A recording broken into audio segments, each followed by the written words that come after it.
রাজ্যের কনস্টেবল পদে নিয়োগে দ্রুত করতে চাইছেন রাজ্যের পুলিশ কর্তা এবং তার সাথে সাথে এই পরীক্ষাটি একটি মাত্র ফেজেই পরীক্ষাটি সম্পূর্ণ করতে চাইছে। তো হ্যালো বন্ধুরা, দ্রুত একটি নিয়োগের বিজ্ঞপ্তি আসতে চলেছে। তার সাথে সাথে তার যে রিক্রুটমেন্ট পদ্ধতি যেটা হবে সেটাও আমূল পরিবর্তন হতে চলেছে এবং তার সাথে আপনারা জানেন যে প্রায় 12,000 কনস্টেবলের নিয়োগের বিজ্ঞপ্তি আসতে চলেছে, সেটি মন্ত্রিসভায় পাসও হয়েছে এবং তার সাথে সাথে আমরা দেখে নেব এর সাথে আর কি নতুন খবর উঠে এসেছে। তো আপনারা জানতেই পেরেছেন যে নিয়োগের প্রক্রিয়ায় একটি মাত্র ফেজেই করতে চলেছে এবং সেটি খুবই দ্রুততার সঙ্গে করতে চলেছে। তো হ্যালো বন্ধুরা, আশা করি সকলে নিশ্চয়ই ভালো আছেন। তো বন্ধুরা, আজকে আমরা এই ভিডিও নিয়ে আলোচনা করব, ভিডিওটি শেষ পর্যন্ত দেখবেন। তো চলুন ভিডিওটি শুরু করা যাক। কনস্টেবল পদে নিয়োগে দ্রুত করতে চাইছে রাজ্যের পুলিশ কর্তারা।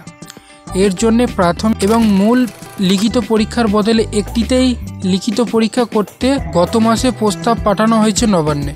সূত্রের খবর, কনস্টেবল পদে 12,000 নিয়োগ হবে। ছাড়পত্র মিলেছে মন্ত্রিসভারও। তা দ্রুত শেষ করতে দুটির বদলে একটি পরীক্ষা করতে চাইছে পুলিশ কর্তারা। নবান্নের সূত্রে খবর, বর্তমানে কনস্টেবল নিয়োগের প্রথমে প্রাথমিক লিখিত পরীক্ষা হয়, তারপরে শারীরিক মাপযোগ এবং দক্ষতা পরীক্ষায় উত্তীর্ণ হলে মূল লিখিত পরীক্ষা হয়, অর্থাৎ মেডিকেলের পরে মেন্সের এক্সামটি হয়। তাতে পাস করলে মৌখিক পরীক্ষা অর্থাৎ ইন্টারভিউ। এক সরকারি কর্তা জানান, পুরো প্রক্রিয়া প্রশিক্ষণ পর্ব শেষ করতে কমপক্ষে 6 মাসের বেশি সময় লাগছে। এই সময় কমাতে একটি লিখিত পরীক্ষা করার প্রস্তাব। নিয়োগ পরীক্ষার শেষে কনফার্ম তালিকার সঙ্গে একটি রিজার্ভ তালিকা রাখার কথাও বলা হয়েছে প্রস্তাবে। গত বছর প্রায় 8,500 কনস্টেবল নিয়োগ হয়েছে রাজ্য পুলিশে। সব প্রক্রিয়া শেষ করতে প্রশিক্ষণের সময় দেখে গিয়েছিল উত্তীর্ণ তালিকার বেশ কয়েকজন তাতে যোগদান করেনি, ফলে ওই আসন ফাঁকা রেখেই প্রশিক্ষণ শুরু হয়। পুলিশের একাংশের দাবি, তা এড়াতে এই রিজার্ভ তালিকা তৈরি করা হবে।